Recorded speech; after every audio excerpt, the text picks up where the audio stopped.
I see on page 33 it says day 8.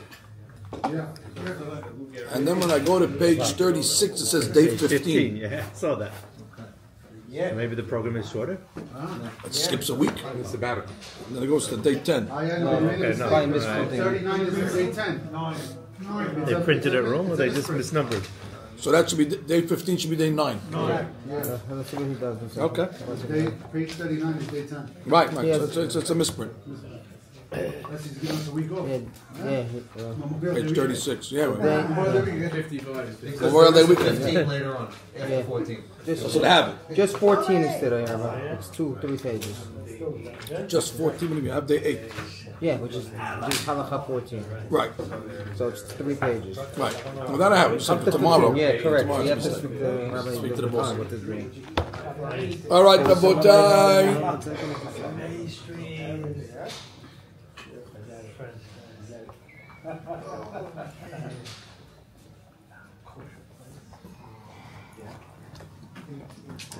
All right, gentlemen, good morning and welcome to all our Bekiim BeHalacha members. We're in Bekiim BeHalacha 2. We're on day 8. If you're following in the books, we're on page 33. We're at a good place in Bekiim.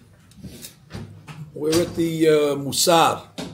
You know, in order to get us motivated to follow the Shulchan Aruch, so first you need good grounding. And Rabbi Bitan is doing a lot of good work here, giving us good footing, just getting getting us out of bed in the morning. But you can't be a adherent to Shulchan Aruch if you don't get out of bed. So that's the Aleph. So we talked about getting out of bed, and we talked about sleeping. That was yesterday. You know how it's possible to be too rested. And we never thought that it's possible to be over rested. We figured, more sleep is good. It's not so. It's possible that you could oversleep and therefore you can become over fatigued and you're basically tired from the vacation, like we say. So therefore, we basically put it between 6 and 8 hours. That was the point. And now we're going to talk about, which we really talked about at the end of yesterday's class. And it's a perfect segue into today's class. The importance of not wasting any of the nights that you have, and you should dedicate them to the study of Torah. Maimonides talks about one of the crowns. One of the crowns is called the Keter of Torah. And not everybody can merit the Keter Torah. He says to merit that crown, you need to spend every one of your nights, without exception, not involved in the pleasures of eating and drinking and reveling and wasting time, but one should spend the nights dedicated to the study of Torah, like it says in the Gemara in Eruvin, Lo ibre lelia ela legirsa. That the reason why God created night is so you could learn. It means Borei Olam recognizes that during the day it's a hustle. Things are going on. It's too busy. Especially in the olden days, when the night fell, that's it. Shut down. There's no communication. There's no interruptions. Not like today where we live in a different society where it's 24 hours. So therefore, you really don't have really a difference between day and night. And you especially have a lot of businessmen that once it becomes night, they start to work overseas. That's when they're waking up in China and then in the Far East. So therefore, it's a 24-hour work period. But nonetheless, the Rambam writes, "En devrei Torah mitkaimim b'mi shemerapeh atzmam aleim." Torah is not a subject for the faint-hearted. It's not a subject for people that are looking to get a hobby and dabble with it, and but still enjoy and relax. Torah is definitely hard work. Well, by the way, like anything is hard work. If you want to be the best golf player, forget about golf play. Look at these Olympiads. They start from when they're 7 years old. Their parents get them trainers. They're working from dawn until night, and they're traveling all over the world, and they have no youth. They're just busy training and training and training. Because what? The gold. Much more than 10,000 hours they put into it. And there's no shortcuts. You don't become the best tennis player or the best golf player in the world by just as a hobby. Sunday mornings you play tennis, and you're not going to become the best tennis player like that. And then every set you take a break and you have a drink and then you have breakfast, and so it becomes just a pastime. When it comes to Torah, Torah needs to be studied with great energy and diligence. Maimonides is talking now. and not from those that learn in a relaxed manner, mitoch achila v'shtiyah. They're eating and they're drinking, and all the conditions have to be perfect. I told you, like Rabbi Gifter said once. He said, you have the guys in the yeshiva that they want to learn Shas in one night. And they want to sleep 8 hours that night also. Which means they're not willing to give up any of their pleasure. Then he said, today you want to be a rabbi, or he says you want to be a big Talmid Hacham, studying Gemara with a Pepsi Cola in your hand. That was Rabbi Gifter's way of saying, they're not willing to put away some of the pleasures. I imagine that was the biggest pleasure you could think of, Pepsi Cola. That's you might be allowed to have a Pepsi Cola on the Tisha B'Av, and then the rabbis come along to say that's like the biggest pleasure you can imagine. Anyway, umitzaer gufo tamid, and you have to be willing to deprive or deny oneself from unnecessary pleasures. And then he says, this is our topic, v'lo yiten shena le'enav. And he has to be willing to deprive himself from sleep. So sleep conservation, I shouldn't say sleep deprivation, because you don't want to deprive yourself from sleep, because we said you need it, it's healthy. But sleep conservation. A person shouldn't sleep that much. And the Midrash writes, I'm looking at note 20, that before Yaakov Avinu left to Eretz Yisrael, we know that, he stopped off at Yeshivat Shem Ve'ever. And it says, in Shem Ve'ever, he learned for 14 years uninterrupted. And the Midrash says he didn't sleep. Now that's impossible, because the Gemara says in the Darim that a person cannot go 3 days without sleeping. So it can't mean he didn't sleep. But the Pasuk says when he got to the Beit HaMikdash, the future location of the Beit HaMikdash, which was after he finished the 14 years of learning, it says, Vayalen Sham, Ki Ba Shemesh. So the Gemara says, Vayalen Sham, he slept over there, implying that he didn't sleep the 14 years when he was at Shem Ve'ever. So the Mefarshim explained, of course he slept, but he didn't sleep on a bed, which means he didn't go to sleep. There's a difference between sleeping and going to sleep. A person sleeps, okay, he's learning, he gets tired, he closes his eyes, his head bobs a little, he puts his head down, he wakes up, makes the Yadayim, and goes back to his learning. In Yaakov's situation, he didn't make it wasn't a sport to go to sleep. Today, some people, they have an hour preparation just to go to sleep. They have their own thing. Just charging all their equipment takes about a half hour just before they start going to sleep. They have to charge their phone and their iPad and their computer. And then they go brush their teeth, and they go rinse their mouth, and then they put all their creams on, and they got to go get their pajamas. They have to drink something before they go to sleep, and then they go read in bed a little. So the whole thing, the Tzaddikim, they sleep less than the regular people prepare to go to sleep. But by the time this guy's ready to go to sleep, the Tzaddik already woke up already. He said, "What, you still didn't sleep yet? When I left you, we went to sleep together." And by the time the Tzaddik gets up, the other guy's finally, on the last page of his of tomorrow's schedule. So again, these are things that the Tzaddikim, like Yaakov Abinu, did not sleep. David HaMelech, sleep not deprivation, sleep conservation. He put a harp over his bed, and at midnight, or shortly before midnight, the wind would come and it would play a melodious tune. That was the old version of alarm clocks. And he would wake up. Hatzot Laila, Akum, Nehodolach. And the Yitzhak would tell David, "You're the king. Kings are not supposed to wake up in the middle of the night. The kings wake up at 9 o'clock in the morning, breakfast in bed, and you're supposed to have a more of a schedule like worthy of kings." I'm sure the queen, Aliyah Shalom in Buckingham, she wasn't waking up at night, so she wasn't waking up early. She's the queen. She wakes up 8:30, 9 o'clock. They wake her up. She doesn't have early morning meetings. And that's the way of kings. The Charles Abdil, these guys today, they get up not at the crack of dawn. They don't have silichot. They get up, normal time. And David HaMelech was the king of kings. David HaMelech was the Malchut Bet David, and he gets up already every night at midnight. The Gemara taught in Masechet Sukkah, even in the day, the Gemara is not too happy with taking long naps. And that we'll have to discuss, because that's not so simple.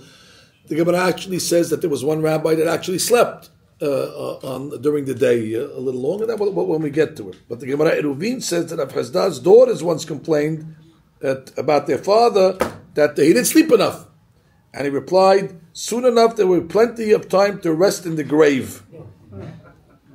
There's your answer. But now I barely have time, and it'll be basically the sleep he deferred it till the kippur. Midrash Tanchuma states anyone who looks forward to wealth and ease will not succeed in learning the oral Torah. It needs great sacrifice and minimum of sleep. And in Tana de Beliau, our sages taught that if someone accustoms himself to eating, drinking, and sleeping excessively, he will become impoverished in Torah wisdom. And that's the way it is. Rabbi Levi promised, the Holy Blessed One casts a cord of chesed. That's a famous Gemara. Gemara says that people that stay up all night and learn, they have a certain charm that they exude the next day. The Gemara says, Yomam yitzaveh Adonai hasdo, balayla shiro imi. That why during the day does a person have a string of kindness on his face?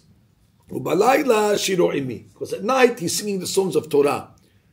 Now that's counterintuitive, because normally when a person stays up all night, you think he loses his grace. Next morning, his bag's under his eyes, maybe he's a little grouchy, he didn't get, he's nervous a little, but it's not the opposite effect. So if somebody comes and tells me I have a big meeting with Walmart tomorrow morning and I want them to like me, I want them to find favor, stay up all night and learn. What's that going to be tired? Don't worry about it. Have a little coffee before you go in, and all of a sudden, Huchel Chesed goes on his face, and therefore he's able to charm them. The Gemara Sanhedrin says that when the righteous sleep, it's a loss for them and loss for the entire world. Obviously, because when the righteous are sleeping, they're not productive as they would be when they're up. So when the tzaddik says he's going to sleep, bad news. When the Rasha tells you he's going to sleep, tell him, take your time, pleasant dreams. In other words, when the Rasha is sleeping, he can't be productive, as he would be, or unproductive as he could be when he's awake. So that's the Gemara says as well. Based on the verse in Tehillim, the pasuk says, "Ha'omdim bebet Hashem balelot," that the servants of God are those that stand in His house at nights. And the Yohanan said that if a Torah scholar spends their nights in Torah study, God considers it as if they were offering Him the sacrifices. So we look at it as if they're bringing korbanot. If someone studies Torah during the night, the Shekhinah will be present wherever he is. That's another item. Our sages asked Rav Ada bar Ahava what special merit he possessed. He replied, he never slept a full night, but always cut his sleep short so he'd have more time to study Torah. Reshit Chokhmah cited the Talmud Yerushalmi. Anyone who studies Torah without fanfare will not forget what he learned. And he compared it to, he compares it to a midrash where there's a princess and the king only shows off the princess to the inner people, to the close people, but not to everybody. So similarly, the king is God, he has the princess, which is the Torah, and he only reveals the Torah to the people that are in the inner circle, that are studying Torah in private and away from the public. Rabbi Yaakov ben Hananya, if someone is awake during the night and does not spend that time studying Torah, wow. You want to hear it? No. That's a rough one. I'm going to read it, but again, Don't translate. I'm only the waiter delivering this the food. If someone is awake during the night and he does not spend that time in Torah study, he would be better off had he been strangled to death at birth. That's a man with an opinion. Those days, men were men. They had an opinion. They said it. They're strangled at birth to death. Rabbi Yonah wrote that when someone toils in Torah study and denies himself from the sleep to study more hours, he no longer needs other forms of punishments. That's a big item. That's the Yisurim. So everybody needs to be cleaned up for certain sins. So fortunate is the person that accepts his Yisurim, his punishments, where he self-inflicts himself. How do you self-inflict yourself? We don't want you to roll in the thorns or to take ice cold baths, but there's a way to do that. To break the pleasure of sleep. So when a person wakes up in the morning at 5 o'clock in the morning to go to the class, that's breaking a pleasure of his. That is Yisurim. And therefore that might save the person from other Yisrael. Like the Gemara says in the Pasuk, Ashrei HaGever, Asher tiyasserenu ya, u'metoratecha tilamedenu. That fortunate is a person that God afflicts him, u'metoratecha, but he gets his affliction from Torah. How is that possible? Again, one example would be by depriving himself from the sleep. That's what Rabbi Yonah wrote as well. He likewise wrote that during the 40 days that Moshe Rabbeinu spent at Har Sinai, he did not sleep at all. So that would be compared to somebody that the king says, go to my treasury and collect all the gold coins that you can get. There's no question he's not sleeping. He's going to collect it and he'll find another time to sleep. He's not going to go, well, that's the time I'm sleeping now, so I can't come. He'll get up early and he'll make sure that he's able to take as much as he can. Rabbi Betzalel Ashkenazi writes that he gained mastery in the Talmud during his youth when he refused to allow himself to sleep at night and often stayed awake through the night in intense study. He skipped meals as well. So he devoted himself to uninterrupted Torah study. In his words, he sacrificed his own blood and fat on behalf of the Torah. Again, the Shita Achmad testified his mentor was Rabbi Yosef Taichik, who lived in the times of Maram, refrained from sleeping in a bed for 40 consecutive years. Instead, he would sit on a high chest with his legs dangling in the air to make sure that he did not sleep comfortably. He invariably got up by midnight and spent the rest of the night in Torah study. In his eulogy for Rabbi Yonatan Eibeshitz, disciple Rabbi Yosef Tiawil testified that throughout the years, they're talking about Rabbi Eibeshitz now, that he studied under his mentor Rabbi Yonatan almost never slept in a bed. Instead, he would only doze for short periods in his chair. Rav Chaim Palachi, the story of the Hazon Ish, I heard this from Rav Chaim Brim.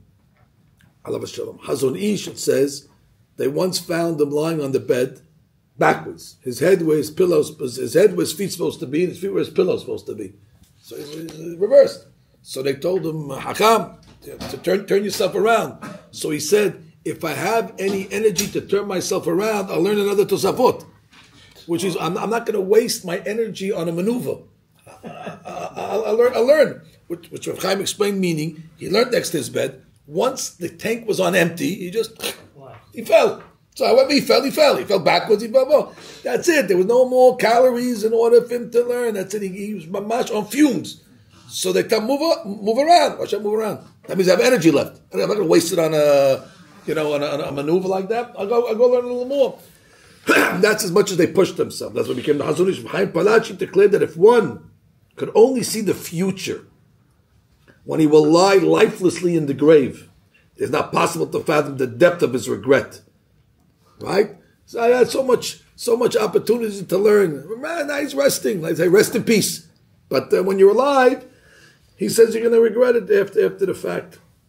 And therefore, when someone gets up at midnight to study Torah, Rav Palachi added, he gains the title Friend of the Blessed One. So you consider a Haver, the Haverim as we call them.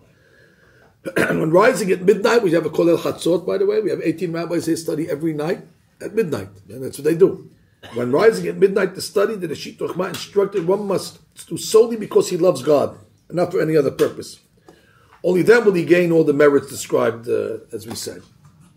Writing about himself, the author of the Reshit Chochmah testified throughout his teen years, he devoted his days and nights to Torah study. Without interruption, he engaged in no activity other than Torah study.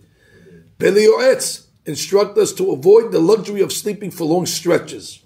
We must struggle to remain awake and alert even when sleepiness attacks us. A person should stand up, wash his face, shake away the heaviness in his head until he has trained himself to get along with fewer hours of sleep. Imagine someone who has an opportunity to earn millions of dollars in a short amount of time. Of course, he's going to train himself to be up in order to gain those profits. Rabbi Yosef Chaim from Baghdad extolled the value of Torah study during the pre-dawn hours. Pre-dawn hours, that's when it's still dark. He emphasized that the Zohar teaches this in great length. Fortunate is the person who adopts this practice. Tomorrow morning, Rabotai, Bekiim BeHalacha, 2:30 a.m. Okay, let's see who shows up. The Rab of Chebin.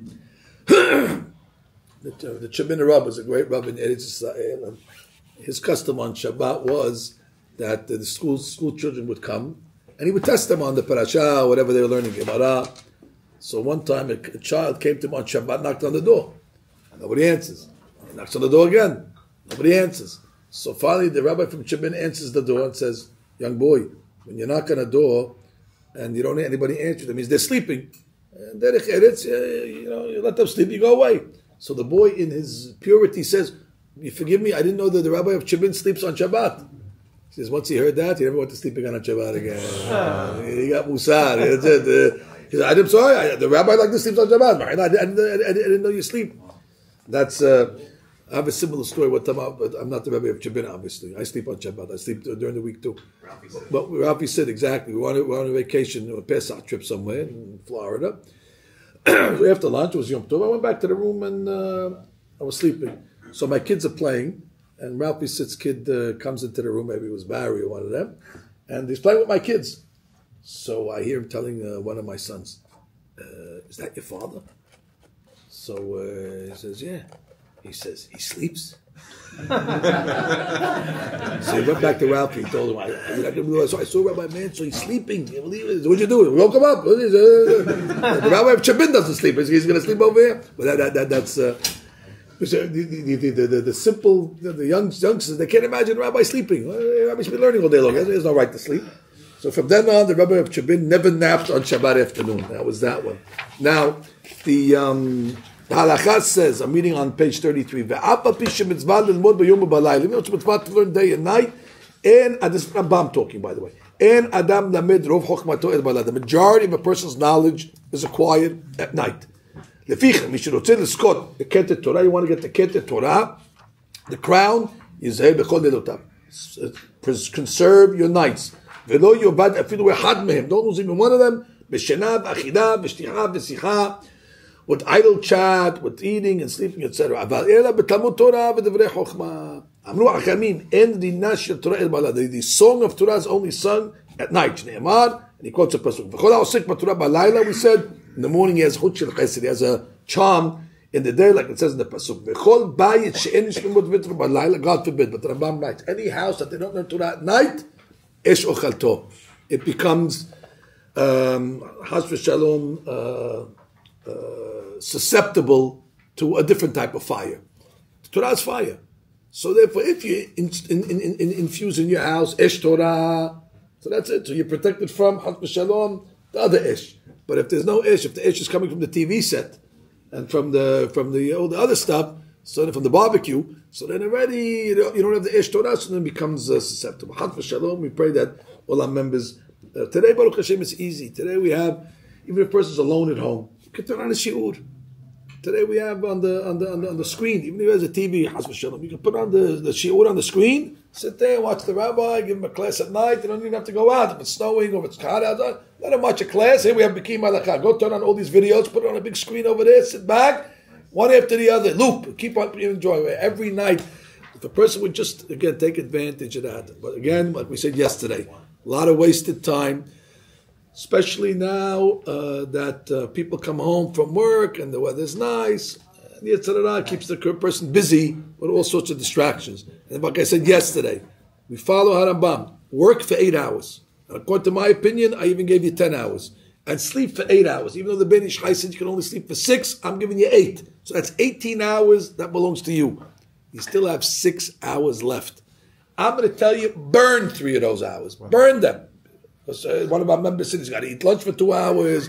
Another guy says he likes to go to the bathroom, but doesn't like to rush. No problem. Take 3 hours for your own time. Crossword puzzles. 3 hours of Sudoku. Finish. 3 hours of nonsense. You still have 3 hours.